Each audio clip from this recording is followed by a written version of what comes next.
Assalamualaikum warahmatullahi wabarakatuh. Apa kabar semuanya? Semoga masih dalam keadaan sehat dan tetap semangat dalam pembelajaran kita kali ini. Pada pertemuan sebelumnya, kita telah membahas mengenai pengertian perubahan sosial dan penyebab dari perubahan sosial. Baiklah, pada pertemuan yang kedua ini, kita akan membahas mengenai faktor pendorong dan penghambat perubahan sosial itu sendiri.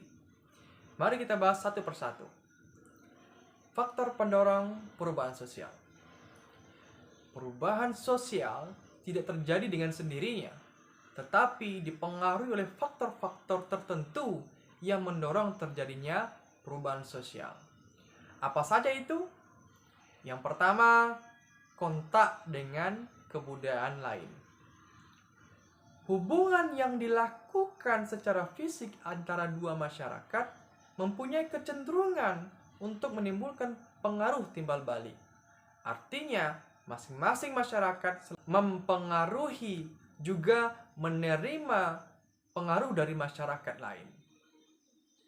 Penyebaran kebudayaan atau pengaruh dari suatu daerah ke daerah lain ini dapat terjadi secara langsung maupun tidak langsung. Proses ini dikenal dengan difusi kebudayaan. Menurut Sujono Sukanto, ada dua jenis difusi.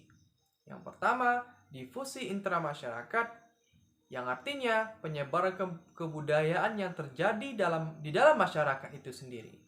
Selanjutnya, difusi antar masyarakat, yaitu penyebaran kebudayaan yang terjadi antara dua masyarakat atau lebih. Masuknya pengaruh dari suatu kebudayaan terhadap kebudayaan lain dapat juga dilakukan secara penetrasi atau pemasukan. Ada beberapa penetrasi. Yang pertama, penetrasi secara damai atau penetration pacific. Artinya, sebuah kebudayaan yang dilakukan secara damai. Misalnya, pengaruh kebudayaan Hindu dan Islam ke Indonesia. Penerimaan kedua macam kebudayaan tersebut tidak mengakibatkan konflik, tetapi memperkaya khazanah budaya masyarakat setempat. Pengaruh kebudayaan ini pun tidak mengakibatkan hilangnya unsur-unsur yang ada dalam masyarakat. Penyebaran kebudayaan secara damai ini dapat menghasilkan akulturasi, asimilasi, dan sintesis. Apa itu akulturasi? Akulturasi itu adalah perpaduan dua kebudayaan yang menghasilkan suatu bentuk kebudayaan baru dengan tidak menghilangkan kebudayaan aslinya. Contoh, bentuk bangunan Candi Borobudur yang merupakan perpaduan antara kebudayaan asli Indonesia dan kebudayaan India. Yang mana walaupun dia melakukan percampuran kebudayaan, namun kebudayaan Indonesia masih tetap ada di dalamnya. Yang kedua, asimilasi. Itu bercampurnya dua kebudayaan yang menghasilkan kebudayaan baru. Yang ketiga, sintesis. Yaitu percampuran dua kebudayaan yang menghasilkan kebudayaan baru yang berbeda keduanya. Misal, seni wayang yang berasal dari India dan bercerita tentang Ramayana dan Mahabharata dikemas dalam ajaran Islam oleh para wali pada saat itu yang untuk menyebarkan agama Islam di Nusantara. Bentuk penetrasi yang berikutnya adalah penetrasi paksa atau penetration violence. Artinya, masuknya sebuah kebudayaan dilakukan secara paksa dan merusak. Contohnya, masuknya kebudayaan Barat ke Indonesia pada zaman penjajahan disertai dengan kekerasan sehingga menimbulkan goncangan-goncangan yang merusak keseimbangan dalam masyarakat. Faktor pendorong perubahan sosial yang kedua yaitu sistem pendidikan formal yang maju. Pendidikan formal yang maju pasti akan mengajarkan keanekaragaman, kemampuan memberikan nilai-nilai, mengajarkan cara berpikir yang ilmiah dan mengajarkan berpikir objektif. Tujuannya adalah agar individu mampu bersaing dengan perkembangan zaman. Faktor pendorong yang ketiga, sikap menghargai hasil karya seseorang dan keinginan untuk maju. Menghargai hasil karya orang lain dijadikan sebagai pendorong perubahan sosial dan bisa menyebabkan semakin banyaknya penemuan-penemuan baru. Bentuk penghargaan ini tidak hanya berupa pujian, tetapi juga bisa dalam bentuk Nobel atau penghargaan lainnya. Yang keempat, faktor pendorongnya yaitu toleransi.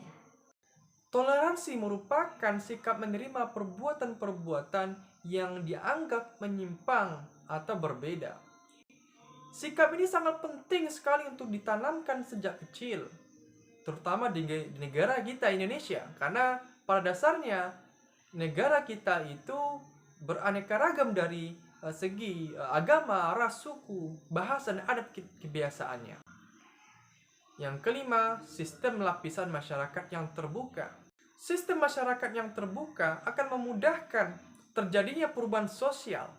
Artinya, memberikan kesempatan kepada individu atau masyarakat untuk maju, melakukan perubahan-perubahan sesuai dengan kemampuan mereka sendiri.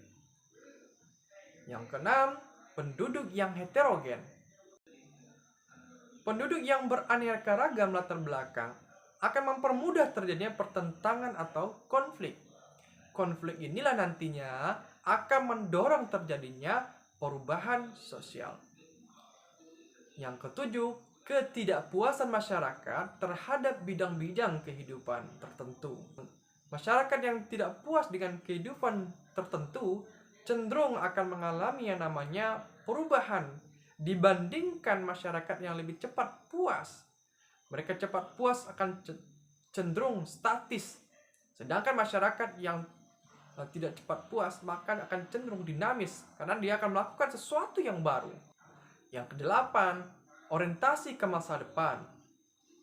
Masyarakat yang berorientasi ke masa depan pasti sudah mempersiapkan perencanaan-perencanaan yang matang. Mereka sudah tahu pasti hal-hal yang harus dilakukan karena perencanaannya sudah dirancang untuk jangka panjang.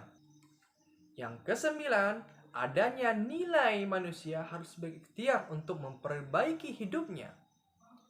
Untuk memperbaiki taraf hidupnya, setiap individu harus senantiasa berikhtiar, bekerja keras, serta optimis agar hidupnya menjadi sejahtera dan berubah ke arah yang lebih baik. Itulah faktor pendorong terjadinya perubahan sosial. Sekarang kita akan bahas faktor penghambat dari perubahan sosial itu sendiri. Yang pertama, kurangnya hubungan dengan masyarakat lain yang menyebabkan suatu masyarakat tidak mengetahui perkembangan yang terjadi di masyarakat lainnya. Yang kedua, perkembangan ilmu pengetahuan yang lambat. Perkembangan ilmu pengetahuan yang lambat akan cenderung menghambat perubahan sosial itu sendiri. Perkembangan ilmu pengetahuan yang lambat dapat disebabkan oleh kehidupan masyarakat yang tertutup.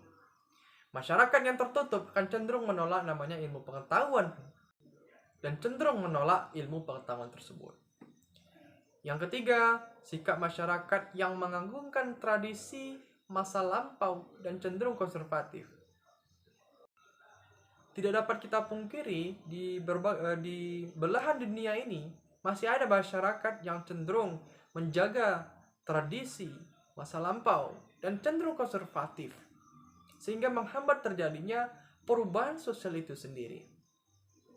Yang keempat, adanya kepentingan yang sudah tertanam kuat dalam masyarakat itu sehingga mereka menolak ataupun tidak mau melakukan perubahan sosial.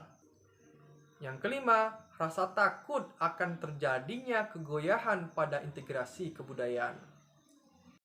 Di antara masyarakat, tentunya masih ada yang khawatir adanya unsur-unsur yang dari luar yang akan menggoyahkan integrasi dan menimbulkan perubahan pada aspek-aspek tertentu, sehingga mereka cenderung menolak terjadinya perubahan sosial.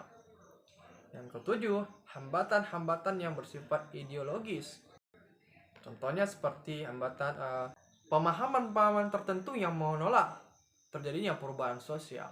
Pada zaman Nabi misalnya, tidak ada yang namanya kendaraan bermotor, tidak ada yang namanya mikrofon dan sebagainya, sehingga mereka tidak mau menggunakan mikrofon atau kendaraan bermotor tersebut. Padahal dengan adanya perubahan sosial seperti kendaraan bermotor itu dapat mempermudah, mempercepat kita sampai ke tujuan. Atau dengan menggunakan mikrofon atau pengeras suara, kita mampu menyampaikan informasi atau ilmu pengetahuan secara luas. Kalau hanya menggunakan bahasa atau verbal, itu tentunya hanya mencakup ruang lingkup yang kecil. Yang kedelapan, kebiasaan tertentu dalam masyarakat yang cenderung sukar dan sulit untuk diubah karena sudah mendarah daging. Contohnya, adanya sikap malas, adanya sikap yang kurang disiplin, adanya sikap yang cenderung cepat mudah menyerah dan sebagainya. Hal-hal ini tentunya akan menghambat terjadinya perubahan sosial. Yang terakhir, faktor penghambatnya itulah nilai bahwa hidup pada hakikatnya buruk dan tidak mungkin dapat diperbaiki. Sifat pasrah yang seperti ini tentunya akan menghambat perubahan sosial itu sendiri, karena dia sudah menjustis dirinya sendiri, tidak mampu melakukan perbaikan. Hal ini tentunya akan menghambat perubahan sosial itu sendiri. Nah, itulah kira-kira materi kita kali ini, itu mengenai faktor pendorong dan penghambat perubahan sosial itu sendiri. Hanya itu yang dapat saya sampaikan. Wassalamualaikum warahmatullahi wabarakatuh.